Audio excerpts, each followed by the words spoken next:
Muito bem, não é bem um bom dia, porque já estamos juntos há 2 horas.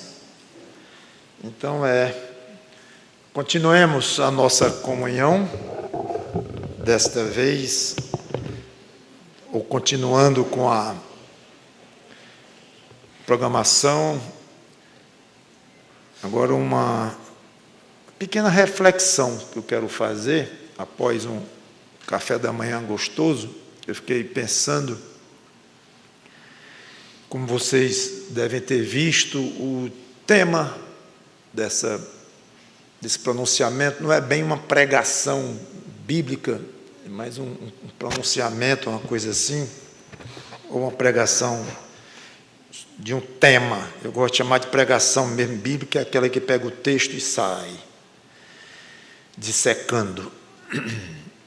Este aqui obedece um tema. Seria: obrigado a você que é mãe. Um obrigado meu, falando em nome da igreja. Então não é tanto um obrigado pessoal, mas como um porta-voz da igreja. Se alguém diz obrigado para outro, tem um motivo. Para poder ter sentido, obrigado, não tem sentido nenhum você chegar e cruzar com a pessoa na rua e dizer muito obrigado. O senhor vai olhar e dizer, pelo quê? Esse camarada não está girando muito bem. Então, quando diz obrigado, porque tem um motivo, ou motivos. Então, esse foi o pensamento. Dia das Mães, comemorado em muitos lugares do mundo, especialmente no Brasil. E a gente encaixa na programação da igreja de uma maneira, acho que leve,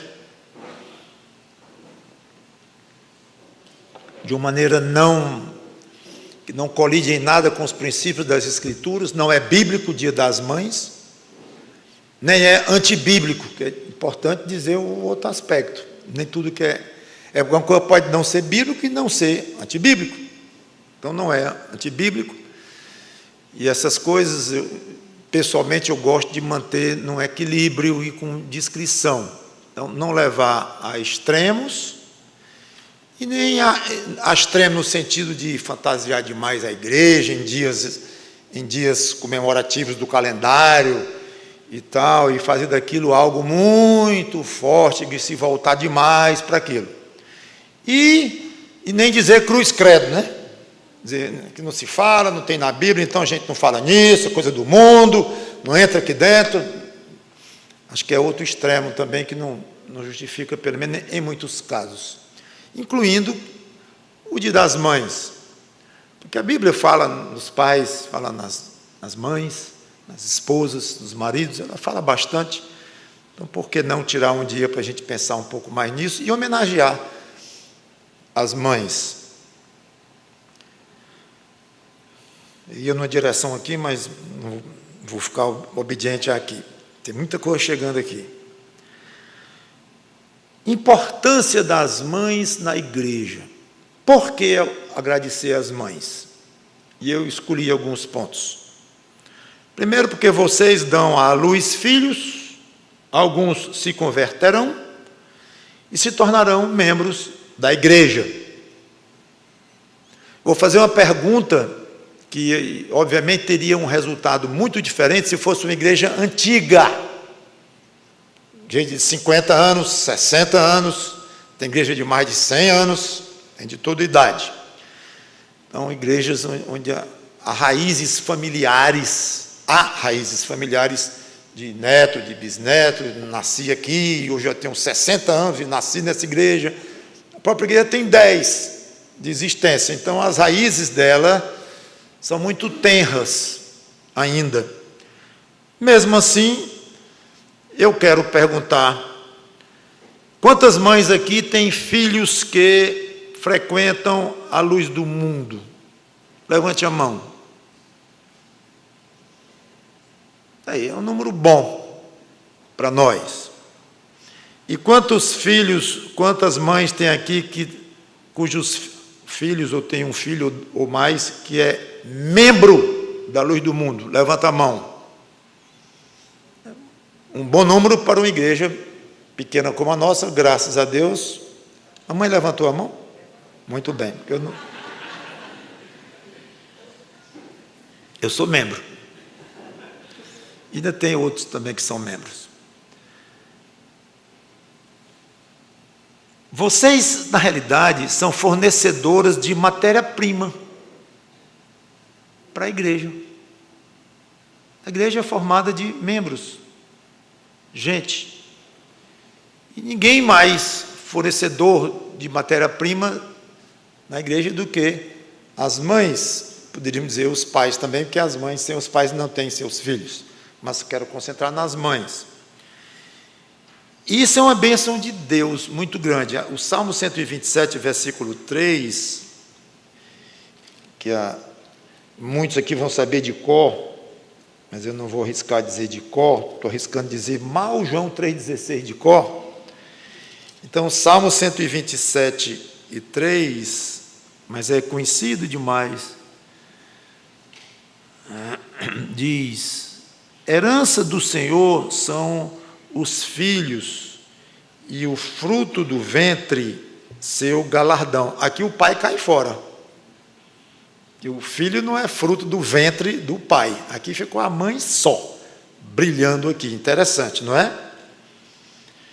Herança do Senhor são os filhos. Aí cabe o pai e cabe a mãe. Mas quando fala em ventre, o maridão roda. Então fica só a mãe.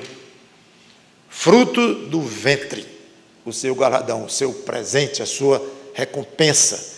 Então, vocês serem matéria-prima de gente ou de filhos, já é muita honra para vocês, para qualquer mãe. Pode dizer que é um presente do Criador. Do Criador. Aqui é uma afirmação muito geral. E abrange muito mais do que mulheres crentes. Abrange qualquer tipo de mulher que tem já teve um filho no ventre e já deu à luz alguma criança um dia na terra. Está incluída aqui. E no que cabe à igreja, obrigado, vocês mães, que deram, estão dando e darão filhos, que estarão aqui conosco. Alguns se converterão, infelizmente nem todos, mas aí já é uma área que não está no nosso controle, a não ser educá-los, como vou falar daqui a pouco, corretamente, mas a conversão em si, se os seus filhos vão ser transformados em filhos de Deus, arrancados do inferno e levados para o céu, é uma decisão unicamente de Deus. Mesmo assim, vários se convertem. Então, muito obrigado por aqueles que são seus filhos, falando às mães, membros da igreja. Não apenas gerar filhos é motivo para nós agradecermos a vocês, mas trazerem os filhos para a igreja, que é o segundo ponto. Eu quero agradecer, porque vocês são fundamental no ato de trazerem crianças para a igreja. A Bíblia diz que é preciso familiarizar as crianças desde cedo com as coisas de Deus. Efésios capítulo 6, não precisa você chegar lá, eu chego só. Versículo 4 diz, na última parte: criai-vos, falando dos filhos, na disciplina e na admoestação do Senhor. E isso está incluído, obviamente, envolvimento com a igreja. O livro de Hebreus diz: não deixai-vos de vos congregar, como é costume de alguns. Então, o autor lá diz que alguns crentes estavam desenvolvendo um costume nada agradável a Deus de não se congregarem, não estavam indo para as reuniões das suas respectivas igrejas. E é interessante que o Espírito Santo manda o autor de Hebreus registrar, escreva aí, que eu quero que os crentes não deixem de se congregar não, que tem alguns que estão deixando.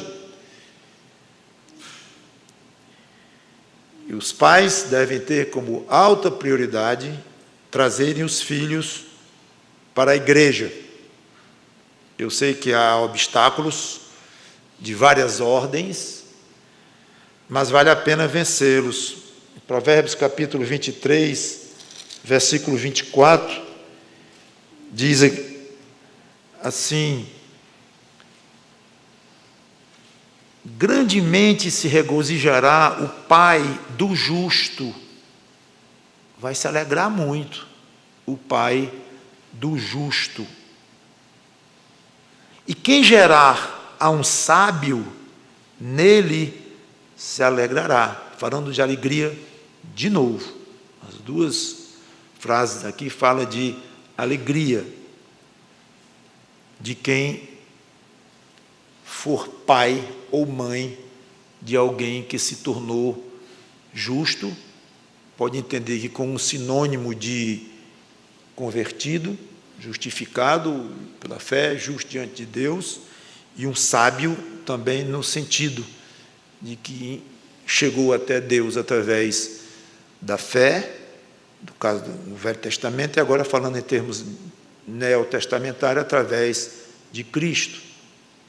Vai ter muita alegria a mãe de um crente, muita alegria.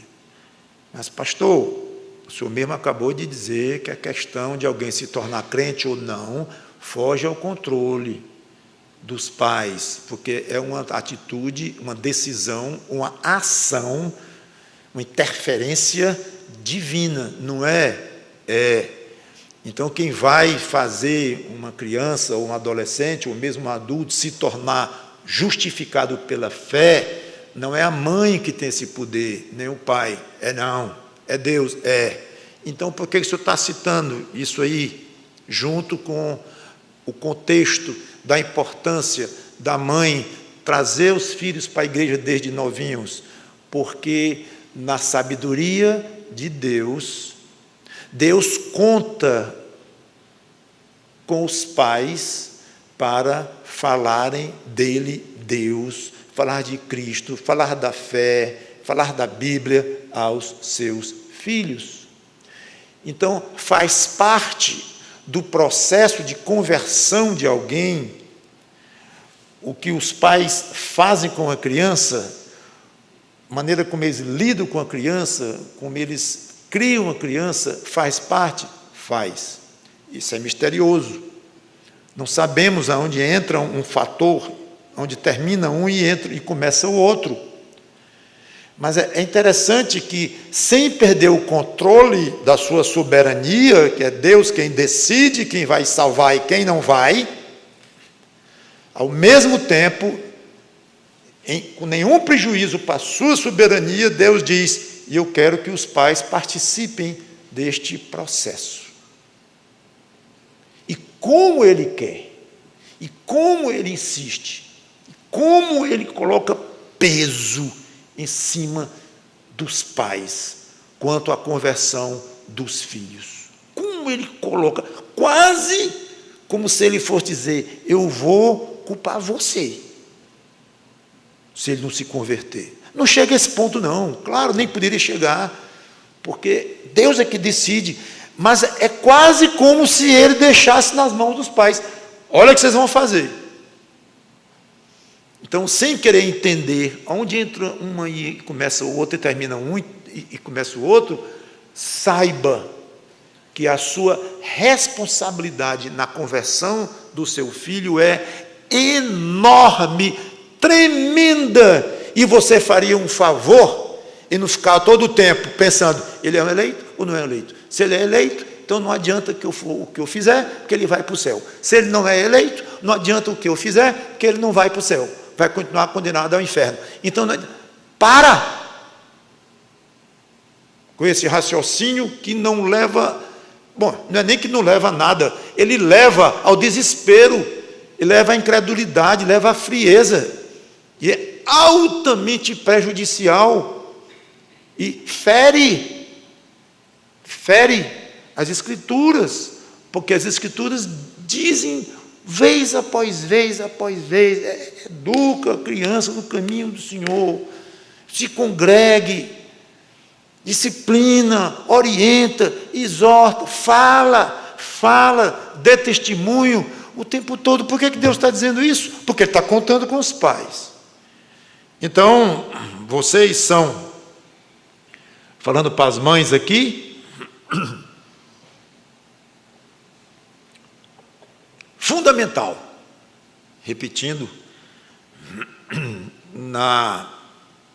no envolvimento dos filhos com a igreja. Vale a pena vencer esses obstáculos.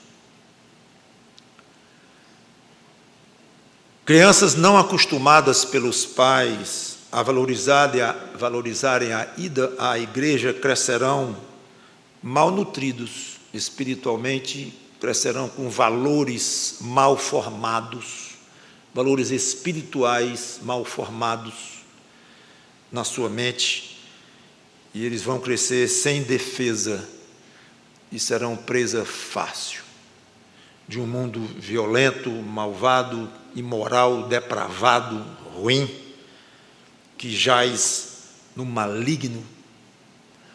Eu acho que muitas lágrimas de pais e mães não teriam sido derramadas, não seriam derramadas, se tão somente esses pais tivessem levado mais a sério a responsabilidade de levarem seus filhos para a igreja.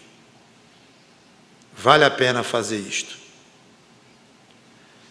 Então eu quero homenagear de maneira muito especial as mães que trazem seus filhos à igreja, mas trazem de uma maneira, eu quero deixar isso claro, trazem de uma maneira altamente consciente e como consequência de uma decisão radical. Sabe o que é decisão radical? É assim. Você não acorda e pensa assim, eu não sei se hoje eu vou para o emprego, bater ponto, não sei, eu estou meio assim, e motivo A, motivo B. Você não pensa assim. Você vai para o seu emprego. Um estudante vai para a aula. A prioridade lá em cima. Aqui. Agora, quando está doente mesmo, não vai. Claro. Aí telefona para o chefe, avisa, ou pede um certificado. Não vai. Lógico. Mas não fica raciocinando. Não, minha prima vai chegar, eu tenho uma visita em casa, eu não estou me sentindo muito bem. Eu vou dizer para o chefe que eu também faço um curso à noite, um curso de inglês. Eu não tive tempo nessa semana, eu não tive tempo de preparar o meu trabalho. Eu tenho um trabalho para entregar hoje lá. Tem uma prova lá no meu curso de inglês, ele é um curso caro, eu não posso perder, tem uma prova importante. Então, hoje eu não vou para o emprego. Chefe, eu não vou hoje porque eu não tive tempo para preparar a minha prova de hoje à noite, então hoje à noite então hoje eu não vou trabalhar. Você não faz isso, não passa na sua cabeça. Com certeza. Por quê? Porque você incutiu alguém, alguma coisa, ou alguém, seus pais, ou você própria, a necessidade da vida, uma soma de fatores conseguiu incutir na sua cabeça que não passa a ideia, é uma ideia absurda, estranha, e que pode lhe custar muito caro, vai lhe custar, porque 3 vezes você faz isso, você vai demitido. Talvez 2, talvez 1, não sei. Não passa na sua cabeça de fazer isto. Porque você colocou no seu coração que é uma prioridade altíssima. Se tem uma coisa que eu vou levar, eu ia dizer para o túmulo, mas não vou não, porque o túmulo que se vire para lá, eu vou para o céu direto, não vou para o túmulo vai meu corpo. Mas que eu vou levar desta vida aqui, uma inconformação, uma tristeza, não sei bem. É esta falta de compromisso, de radicalização dos crentes com as coisas de Deus. Não vejo em muitos crentes. Você vê a seriedade profissional, é aqui. E a seriedade como estudante, aqui assim. Até como filho de pais velhos, mas cuida e presta atenção e cuida. Como cidadão, as responsabilidades. Não falta uma reunião de um grupo a que pertence, ou coisa assim, na sociedade, ali. Mas o mais alto mesmo é o tal do emprego, de onde vem o dinheiro. Não que a pessoa é agitada e louca por dinheiro, é que precisa para viver. Não tem nada errado. Mas não passa na cabeça, como eu já disse. E eu vibro com crentes. Eu posso estar completamente enganado. E eu acho que Deus vibra também com mães e pais em cujas cabeças não passam a ideia de não levar o filho para o culto. Não passa. A não ser que esteja doente, mas doente. É comum nós vermos crentes que não vêm e não trazem os filhos domingo, motivo de todo jeito. Mas aposte que estão lá segunda-feira, 8 horas da manhã. Talvez em São Paulo, que o chefe mandou. Mas aqui, na igreja, não trouxe o filho ou a filha, prioridade baixa. Então, cada um dê o crédito a si próprio, eu não vou dar. Quer dizer, eu não vou estabelecer. Mas você sabe, se você vai se incluir aqui. Eu quero homenagear as mães desta igreja, que dão uma prioridade tão alta a trazer os filhos para a igreja, quanto e o próprio trabalho. Segunda-feira de manhã. Mesmo padrão de responsabilidade. Fica aí. Graças a Deus por vocês, agradeço em nome da igreja e em nome do seu filho, por esta sua radicalização na sua decisão. O Velho Testamento fala muito em bênçãos materiais e falta de bênçãos materiais quanto ao obedecer ou não obedecer a Deus. O Velho Testamento fala muito. Então, fulano está doente, pode ter sido de Deus, é bem capaz mesmo. Desobedeceu, pecou, adoeceu. Se vocês forem nação obediente, vocês vão ser cabeça. Se vocês não forem obedientes, vocês vão ser rabo, cauda. Então, é direto. Então, Deus, no Velho Testamento, ele ligava muito o sucesso financeiro, de saúde, com relação à obediência e desobediência, ao padrão de uma vida reta diante de Deus ou não. O Novo Testamento mudou um pouco isto, mudou bastante isto, não é mais tão associada assim a ideia de uma vida obediente com recompensas materiais ou físicas ou coisas assim, não é tanto, mas claro que ainda existe isso, e Deus fala muito em correção, corrigir os filhos e tal.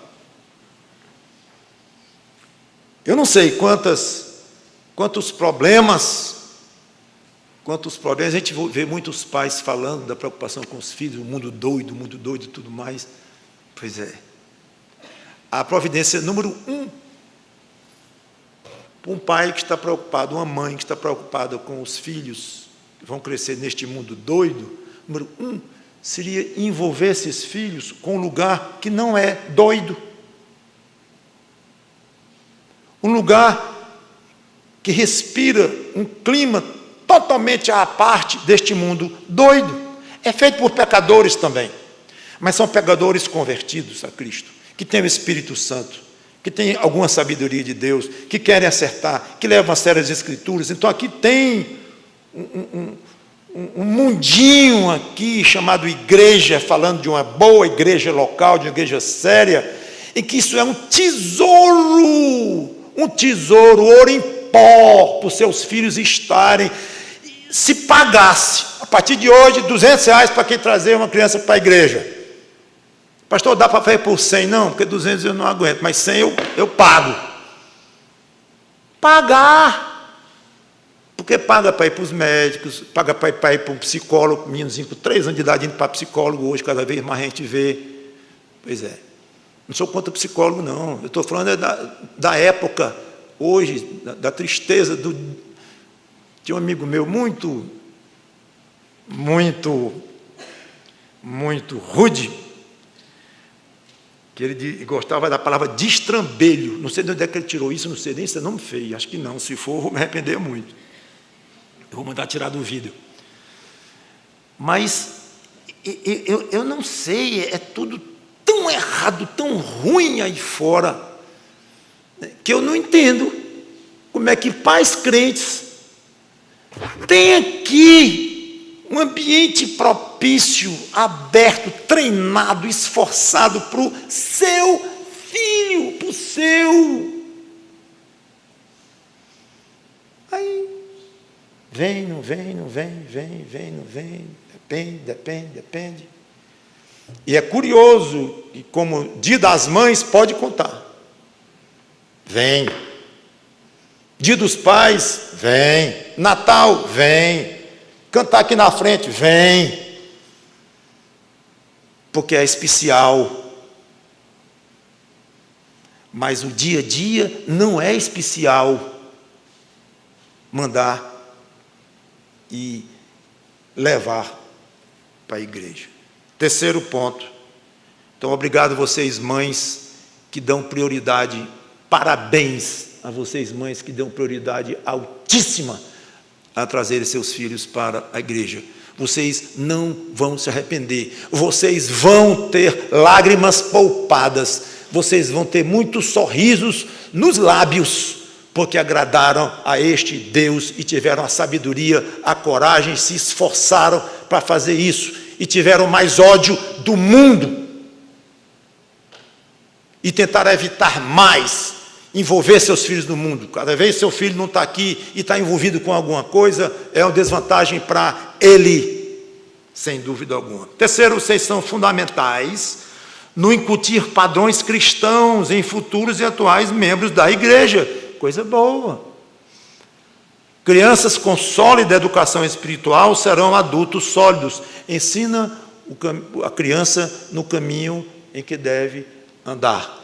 E ainda quando for velho, se lembrará deles. É um versículo meio discutido, e o que significa exatamente, então não vou entrar em detalhes, mas obviamente a verdade está aí. Quanto mais cedo se ensina a criança, melhor vocês vão incutir padrões espirituais neles, e eles vão se tornar crentes, se for da vontade de Deus. Existe algo mais agradável para uma igreja do que ver um bebê se tornando criança. E a criança se tornando adolescente. E o adolescente se tornando um jovem. E o jovem se tornando um adulto.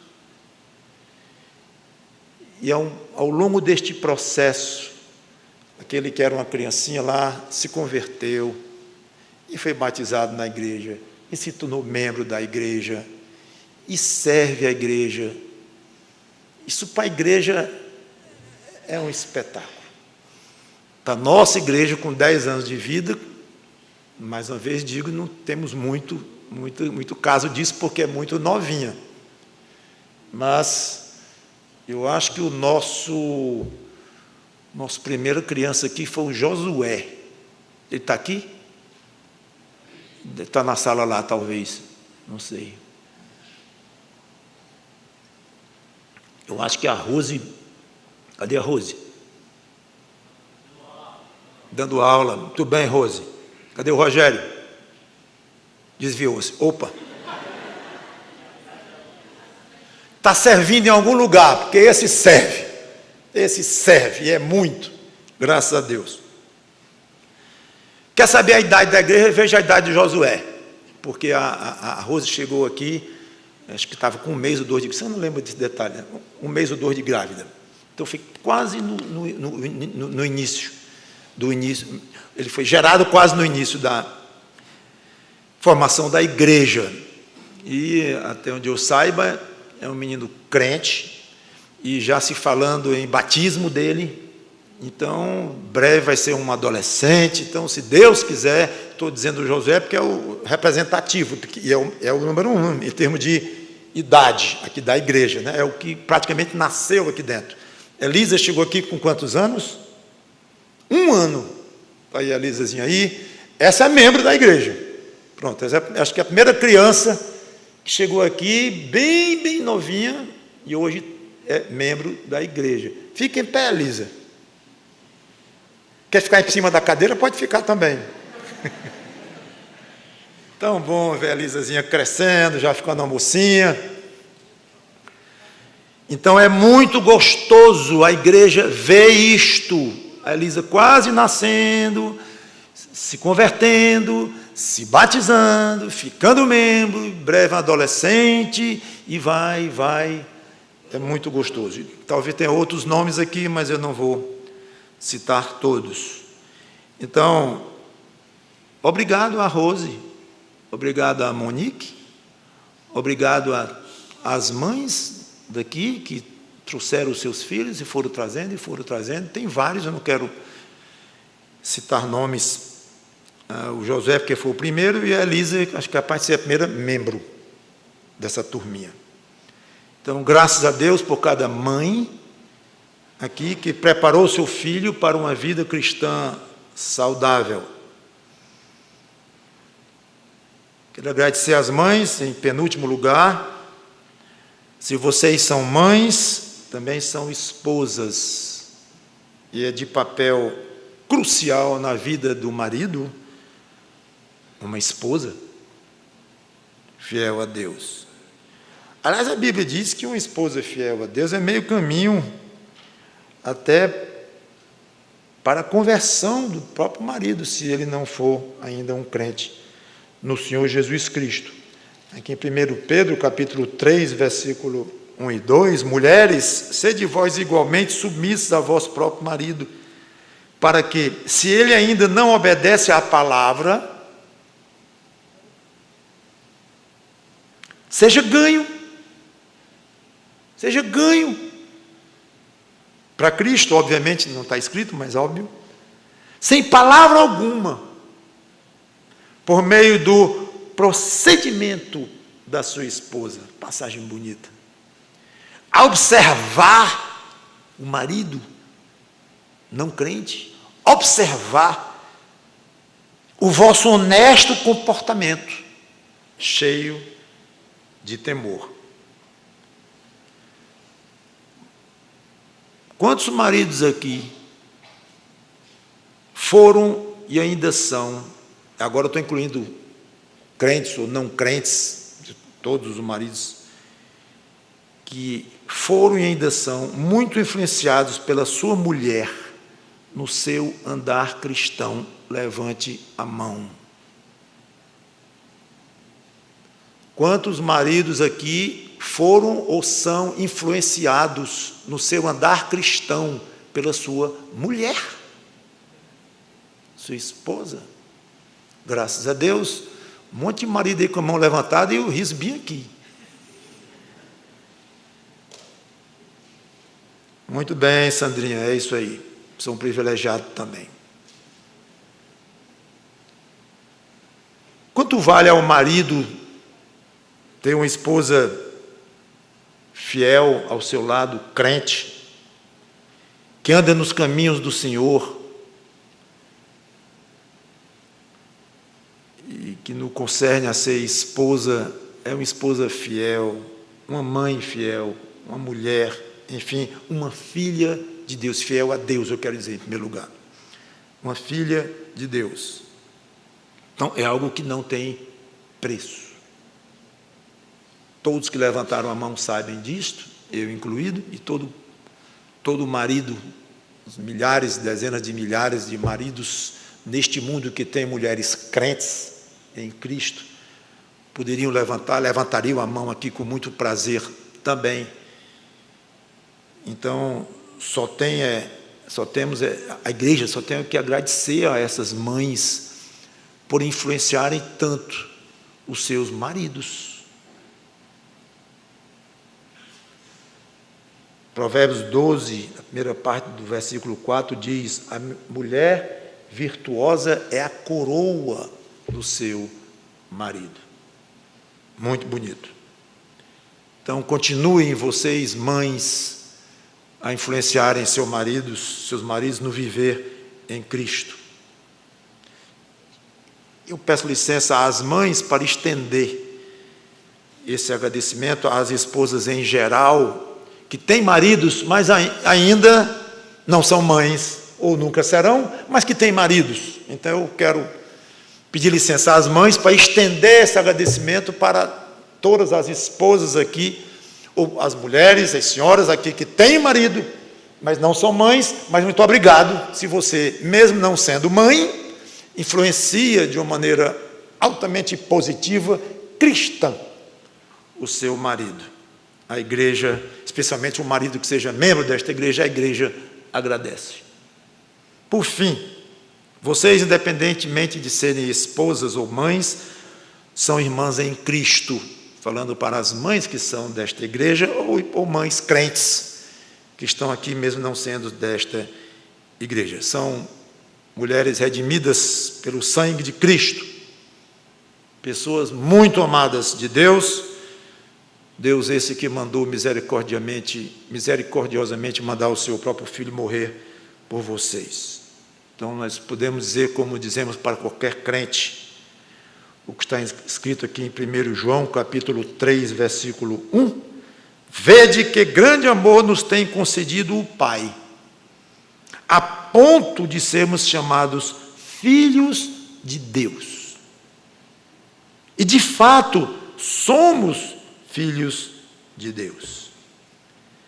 Então, muito amor Deus lhes concedeu a vocês, mães crentes, porque transformou vocês em cada um no seu dia, cada um na sua hora, transformou cada um de vocês numa pecadora perdida para alguém que infelizmente ainda peca, mas perdoada de todos os seus pecados em Cristo, e que um dia não mais conhecerão pecado. Vocês devem sofrer com os pecados de vocês, como todo crente sofre, mas é muito bom saber que isso um dia vai ter fim, talvez um dia muito breve, não é nem talvez, se formos pela medida bíblica de tempo, né, que é como uma folha, a vida é como uma folha, ou como um sopro.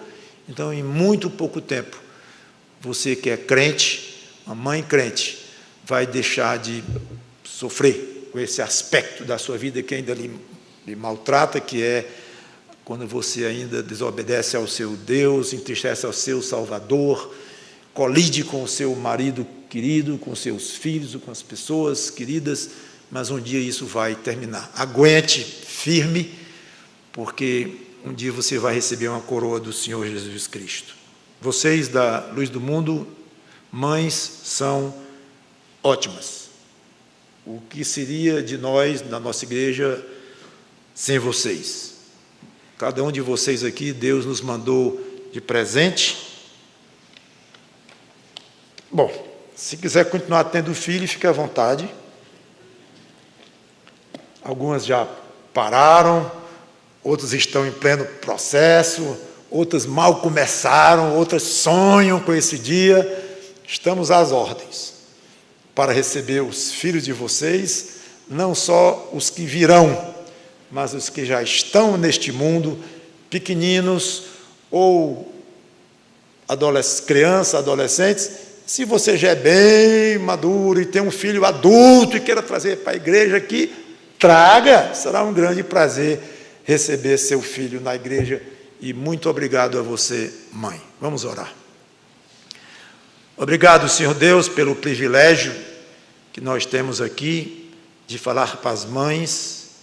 Eu, de uma maneira especial, que estou ocupando o púlpito, de falar para minha mãe, que todo ano tem estado aqui e compartilhando da alegria de sermos crentes, o privilégio de ter sido criado, educado, formado por ela, altamente influenciado. Muito obrigado pela minha mãe, Carminha. Muito obrigado pela Sandra, mãe dos meus 3 filhos, que ainda hoje me influencia muito também, e que é um prazer para mim poder agradecer. Estou usando esse privilégio, porque sou eu que estou usando a palavra, mas certamente cada crente aqui que tem uma mãe aqui presente, crente fiel, ou uma esposa, poderia dizer a mesma coisa, e eu falo em nome deles também. Obrigado pela alegria e que nós temos com as nossas mães presentes, algumas ausentes mais vivas, e há outros que têm as mães que já partiram, que tu possa consolar os seus corações, cada um com a própria necessidade. Em nome do Senhor Jesus Cristo, pedimos e agradecemos. Amém.